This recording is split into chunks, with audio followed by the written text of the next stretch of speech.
श्रियकान्ताय कल्याणनिधये निधयेतिनाम् श्रीवेङ्कटनिवासाय श्रीनिवासाय मङ्गलम्। लक्ष्मी सविभ्रमालोकसुभ्रूविभ्रमचक्षुषे चक्षुषे सर्वलोकानां वेङ्कटेशाय मङ्गलम्।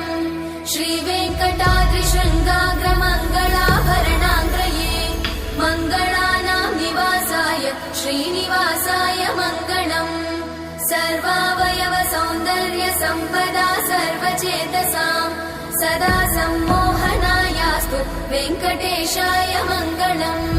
नित्याय निरवध्याय सत्यानन्दचिदात्मने सर्वान्तरात्मने श्रीमद् वेङ्कटेशाय मङ्गलम्।